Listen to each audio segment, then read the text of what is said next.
when I was preparing my interview with Jack C. Harris last week, because he did his Working with Ditko book, I wanted to review the Steve Ditko DC work, and this is the Ditko Omnibus Volume 2. I read Volume 1 last year and wanted to catch up on all this. Now, ironically, Jack C. Harris really isn't involved in this omnibus.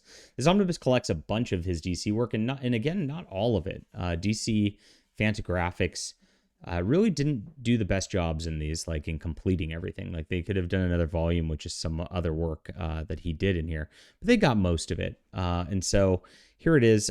Most of it starts out with Hawk and Dove stuff, and then he gets this Baron Time character who's a lot like an evil Doctor Strange, who appears in a few different things, and then we get into the Starman character that he did for a serial for a while, and then gets into Legion of Superheroes. So I'd say Hawk and Dove is really fun. It reads a lot like a Ditko story, and you can see just like his creativity and his art is unsurpassed as always. These are two brothers. One of them is kind of a warhawk, one of them is a peacenik, and they argue about how to handle things. Overall, I'd say Hawk tends to be a little more right, but he's a little brash in the way he handles things, and Dove kind of reins him back in. Is kind of how it ends up being.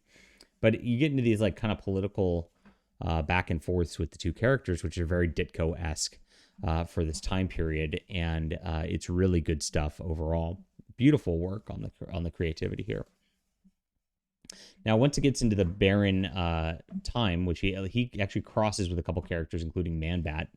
And here's Steve Ditko's only Batman that he drew in his entire career, even though he was a big Batman fan. You can see he had him with shadows on the face and not quite as iconic as you would see. And this is why I've seen some sketches where they were pitching some more Batman stories. They really didn't want Ditko on the character, which is kind of sad at the end of the day.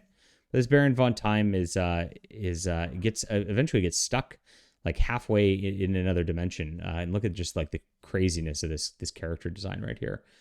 Peak 70s Ditko, and it's really awesome stuff. He did some work on Jack Kirby's The Demon right here for just a little bit. He also took over Machine Man at Marvel for Jack Kirby after a while. Odd that keeps happening. And this is the Starman adventure. This is a really cool adventure where Starman is a character who is like the brother, or he's the son of an emperor who dies. And then they pass on the line. They decide to make the sister the empress, and they kill the rest of the royal family for some reason in this. And so he's presumed dead, but he comes back as this Starman character. And as the empress deals with these coups, this Starman goes and basically saves his sister. Now he's got a love interest in this as well. This is kind of the bad guy who's trying to take over the intergalactic empire here throughout the course of things. Really fun stuff. This was really an enjoyable read and really creative. I wish they would have kind of continued this. Now, it has nothing to do with like the other Starman that was popular in the 90s either. Just a different DC character completely through this right here.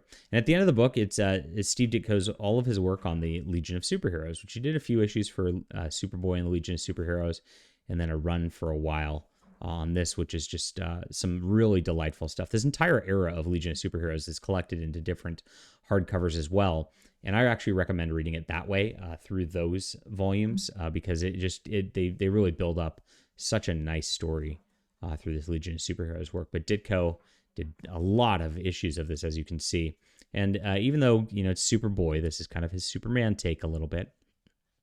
And neat stuff. There's a couple shorts at the end, which are latter day Ditko. The last book he did for DC was this one right here, and it was a short story that has some interesting coloring here. It's done by Mark Miller as the writer with the Darkseid kind of deal. Odd stuff right there. But the one he did before this which was the last one also, is a Spectre tale written by Peter David. So he got a couple big name writers towards the end of his DC stint there. Just do a couple short stories. He didn't do too much, but you can tell like a lot of this was inked by other people who are not Steve Ditko. So it doesn't quite have that like popping, I'd say like facial stints where like he really draws these like haunting images a lot of the time. Now, Hawk and Dove kind of did because that was his own inking. But beyond that, like you can see that the inking and the coloring really makes a big difference compared to the Ditko art otherwise. And so while the layouts are still there, the storytelling's still there, and some of the basic stuff translates, it's not always pure Ditko through here. But regardless, very enjoyable stuff throughout this entire volume. It's getting hard to find. It is out of print, of course. So pick yours up while you can. This is 9 out of 10 work for me. For Steve Ditko, and enjoyable stuff. Leave a comment down below with what you think about this. Hit that like and subscribe button. We'll be back soon.